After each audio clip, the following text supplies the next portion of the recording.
Tomorrow will mark the first anniversary of January 6, 2021, the day the United States Capitol was attacked while lawmakers met to affirm the results of a presidential election. In the early afternoon of January 6th, as the United States Senate and House of Representatives were meeting to certify the vote count of the Electoral College, a large crowd gathered outside the Capitol building. Shortly after 2 p.m., individuals in the crowd began to force entry into the Capitol by smashing windows and assaulting U.S. Capitol Police, who were stationed there to protect the members of Congress as they took part in one of the most solemn proceedings of our democracy. Others in the crowd encouraged and assisted those who attacked the police. Over the course of several hours, outnumbered law enforcement officers sustained a barrage of repeated violent attacks. About 80 Capitol Police and 60 D.C. Metropolitan Police were assaulted. As our own court filings and thousands of public videos of the event attest, perpetrators punched dozens of law enforcement officers, knocking some officers unconscious. Some perpetrators tackled and dragged law enforcement officers. Among the many examples of such violence, one officer was crushed in a door, another was dragged down a set of stairs, face down, repeatedly tased and beaten, and suffered a heart attack. Some perpetrators attacked law enforcement officers with chemical agents that burned their eyes and skin, and some assaulted officers with pipes, poles, and other dangerous or deadly weapons. Perpetrators also targeted, assaulted, tackled, and harassed journalists and destroyed their equipment. With increasing numbers of individuals having breached the Capitol, members of the Senate and the House of Representatives, including the President of the Senate, Vice President Mike Pence, had to be evacuated. As a consequence, proceedings in both chambers were disrupted for hours, interfering with a fundamental element of American democracy, the peaceful transfer of power from one administration to the next. Those involved must be held accountable, and there is no higher priority for us at the Department of Justice.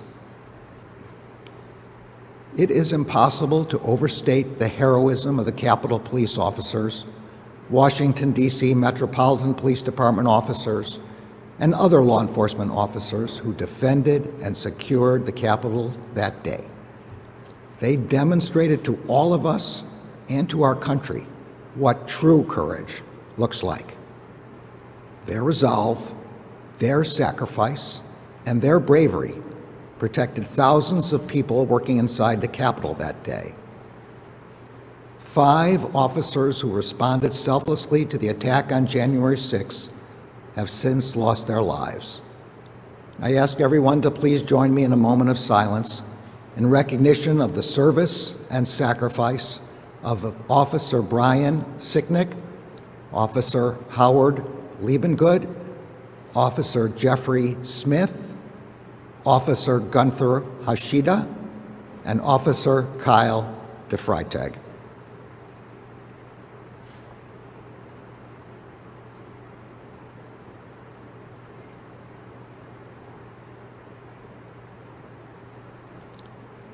I know I speak for all of us in saying that tomorrow, and in our work in the days ahead, we will not only remember them, we will do everything we can to honor them.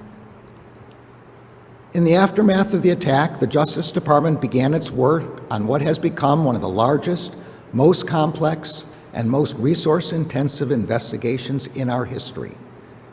Only a small number of perpetrators were arrested in the tumult of January 6th itself. Every day since, we have worked to identify, investigate, and apprehend defendants from across the country. And we have done so at record speed and scale in the midst of a pandemic during which some grand juries and courtrooms were not able to operate. Led by the U.S. Attorney's Office for the District of Columbia and the FBI's Washington Field Office, DOJ personnel across the department in nearly all 56 field offices, in nearly all 94 United States Attorney's offices, and in many main justice components, have worked countless hours to investigate the attack. Approximately 70 prosecutors from the District of Columbia and another 70 from other U.S. Attorney's offices and DOJ divisions have participated in this investigation. So far, we have issued over 5,000 subpoenas and search warrants, seized approximately 2,000 devices, poured through over 20,000 hours of video footage, and searched through an estimated 15 terabytes of data. We have received over 300,000 tips from ordinary citizens who have been our indispensable partners in this effort. The FBI's website continues to post photos of persons in connection with the events of January 6th, and we continue to seek the public's assistance in identifying those individuals. As of today, we have arrested and charged more than 725 defendants in nearly all 50 states and the District of Columbia for their roles in the January 6th attack. In charging the perpetrators, we have followed well-worn prosecutorial practices. Those who assaulted officers or damaged the Capitol face greater charges. Those who conspired with others to obstruct the vote count also face greater charges. Those who did not undertake such conduct have been charged with lesser offenses, particularly if they accepted their responsibility early and cooperated with the investigation. In the first months of the investigation, approximately 145 defendants pled guilty to misdemeanors, mostly defendants who did not cause injury or damage. Such pleas reflect the facts of those cases and the defendant's acceptance of responsibility, and they help conserve both judicial and prosecutorial resources so that attention can properly focus on the more serious perpetrators. In complex cases, initial charges are often less severe than later charged offenses. This is purposeful, as investigators methodically collect and sift through more evidence. By now, though, we have charged over 325 defendants with felonies, many for assaulting officers and many for corruptly obstructing or attempting to obstruct an official proceeding. 20 defendants charged with felonies have already pled guilty.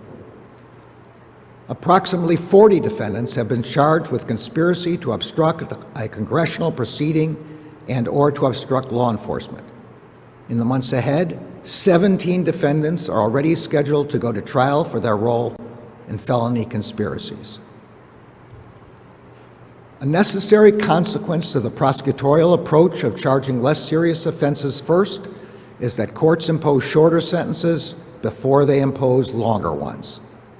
In recent weeks, however, as judges have sentenced the first defendants convicted of assaults and related violent conduct against officers, we have seen significant sentences that reflect the seriousness of those offenses, both in terms of the injuries they caused and the serious risk they posed to our democratic institutions. The actions we have taken thus far will not be our last.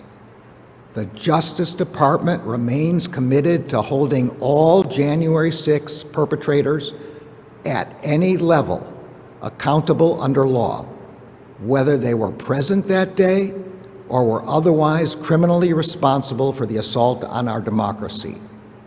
We will follow the facts wherever they lead. Because January 6 was an unprecedented attack on the seat of our democracy, we understand that there is broad public interest in our investigation. We understand that there are questions about how long the investigation will take and about what exactly we are doing. Our answer is, and will continue to be, the same answer we would give with respect to any ongoing investigation. As long as it takes, and whatever it takes, for justice to be done consistent with the facts and the law. I understand that this may not be the answer some are looking for, but we will and we must speak through our work.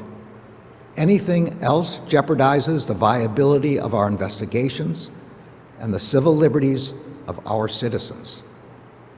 Everyone in this room and on these screens is familiar with the way we conduct investigations, and particularly complex investigations. We build investigations by laying a foundation. We resolve more straightforward cases first because they provide the evidentiary foundation for more complex cases. Investigating the more overt crimes generates linkages to less overt ones. Overt actors and the evidence they provide can lead us to others who may also have been involved. And that evidence can serve as the foundation for further investigative leads and techniques. In circumstances like those of January 6, a full accounting does not suddenly materialize. To ensure that all those criminally responsible are held accountable, we must collect the evidence. We follow the physical evidence. We follow the digital evidence. We follow the money. But most important, we follow the facts. Not an agenda or an assumption. The facts tell us where to go next. Over 40 years ago, in the wake of the Watergate scandal, the Justice Department concluded that the best way to ensure the department's independence, integrity, and fair application of our laws, and therefore the best way to ensure the health of our democracy, is to have a set of norms to govern our work. The central norm is that in our criminal investigations, there cannot be different rules depending on one's political party or affiliation. There cannot be different rules for friends and foes, and there cannot be different rules for the powerful and the powerless. There is only one rule. We follow the facts and enforce the law in a way that respects the Constitution and protects civil liberties. We conduct every investigation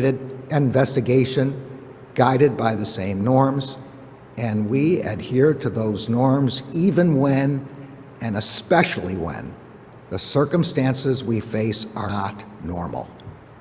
Adhering to the department's long-standing norms is essential to our work in defending our democracy, particularly at a time when we are confronting a rise in violence and unlawful threats of violence in our shared public spaces and directed at those who serve the public.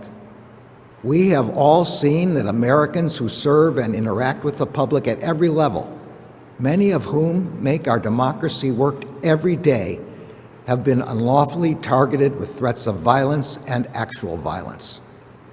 Across the country, election officials and election workers, airline flight crews, school personnel, journalists, local elected officials, U.S. senators and representatives, and judges, prosecutors, and police officers have been threatened and/or attacked. These are our fellow citizens who administer our elections, ensure our safe travel, teach our children, report the news, represent their constituents, and keep our communities safe. Some have been told that their offices would be bombed. Some have been told that they would be murdered, and precisely how, that they would be hanged, that they would be beheaded.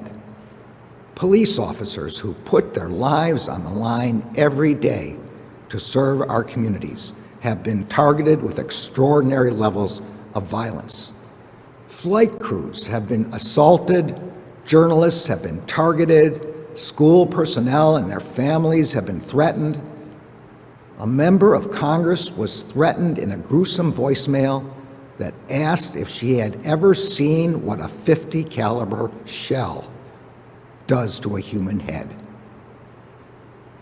Another member of Congress, an Iraq War veteran and Purple Heart recipient, received threats that left her terrified for her family.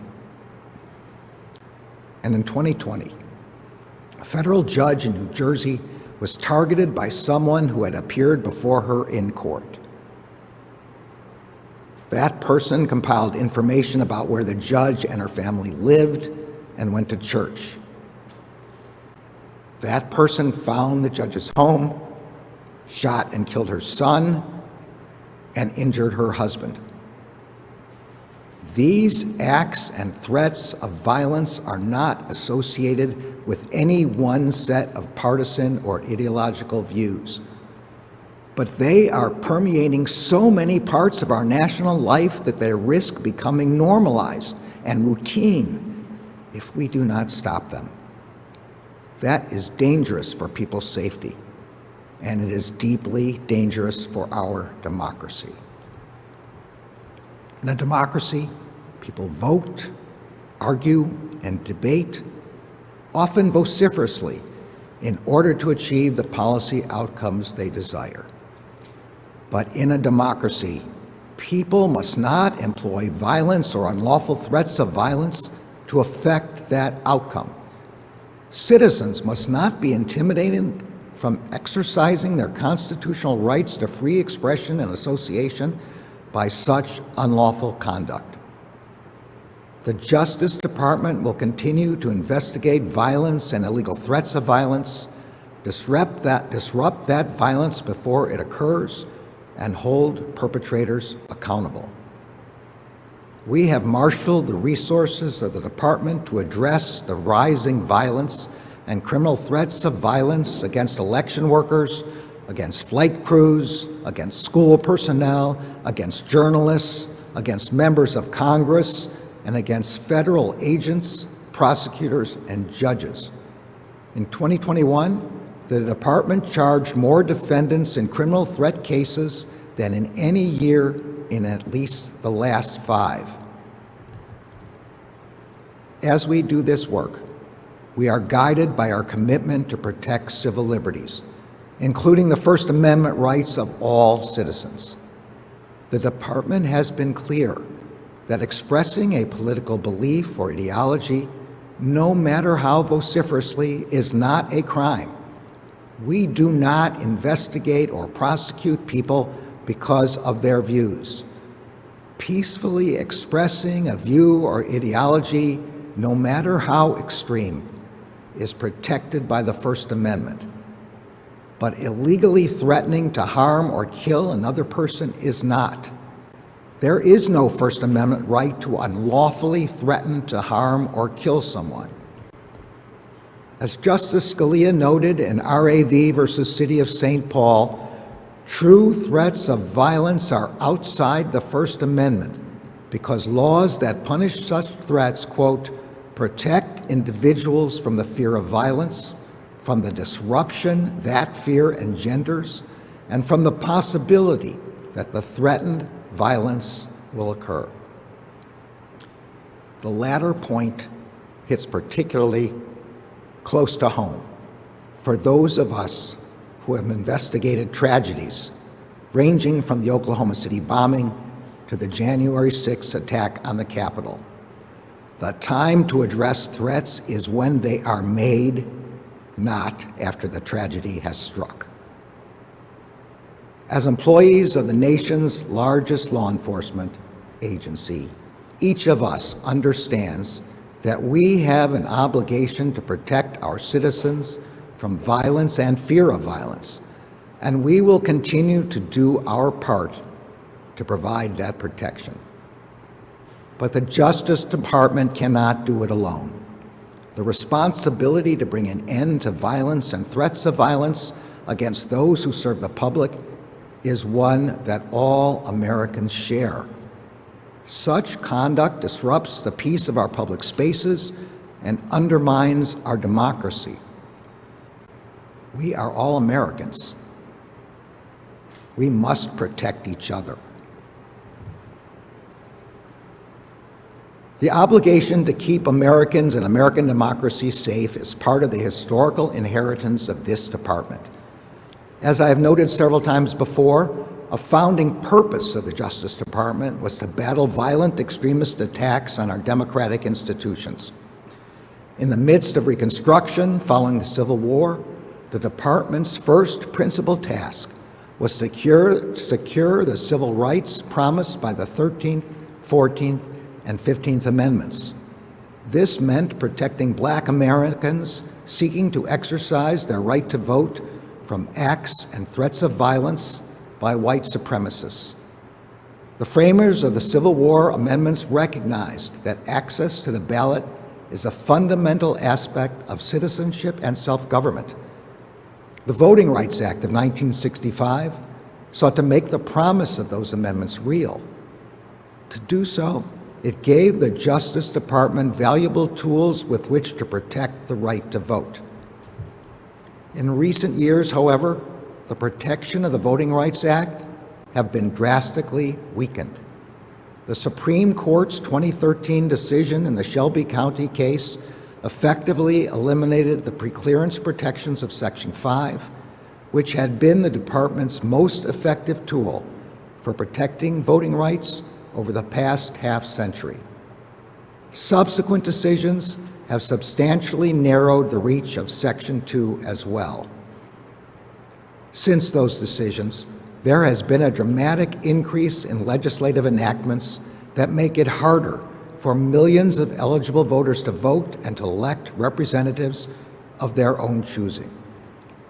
Those enactments range from practices and procedures that make voting more difficult, to redistricting maps drawn to disadvantage both minorities and citizens of opposing political parties, to abnormal post-election audits that put the integrity of the voting process at risk, to changes in voting administration meant to diminish the authority of locally elected or nonpartisan election administrators. Some have even suggested permitting state legislators to set aside the choice of the voters themselves. As I noted in an address to the Civil Rights Division last June, many of those enactments have been justified by unfounded claims of material vote fraud in the 2020 election. Those claims, which have corroded people's faith in the legitimacy of our elections, have been repeatedly refuted by the law enforcement and intelligence agencies of both the last administration and this one, as well as by every court, federal and state, that has considered them. The Department of Justice will continue to do all it can to protect voting rights with the enforcement powers we have. It is essential that Congress act to give the department the powers we need to ensure that every eligible voter can cast a vote that counts. But as with violence and threats of violence, the Justice Department, even the Congress, cannot alone defend the right to vote. The responsibility to preserve democracy and to maintain faith in the legitimacy of its essential processes lies with every elected official and with every American. All Americans are entitled to free, fair, and secure elections that ensure they can select the representatives of their choice. All Americans are entitled to live in a country in which their public servants can go about their jobs of serving the public free from violence and unlawful threats of violence. And all Americans are entitled to live in a country in which the transition from one elected administration to the next is accomplished peacefully. The Justice Department will never stop working to defend the democracy to which all Americans are entitled. As I recognized when I spoke with you all last March, service in the Department of Justice is more than a job and more than an honor. It is a calling. Each of us, you and I, came to work here because we are committed to the rule of law and to seeking equal justice under law. We came to work here because we are committed to ensuring the civil rights and civil liberties of our people. We came to work here because we are committed to protecting our country, as our oath says, from all enemies, foreign and domestic. Together, we will continue to show the American people, by word and by deed, that these are the principles that underlie our work. The challenges that we have faced and that we will continue to face are extraordinarily, but I am moved and humbled by the extraordinary work you do every single day to meet them. I look forward to seeing more of you in person soon and to our continued work together. Thank you all. Thanks for watching, and if you haven't already, please consider subscribing to our channel. And while you're at it, please leave us a comment. Thank you for watching.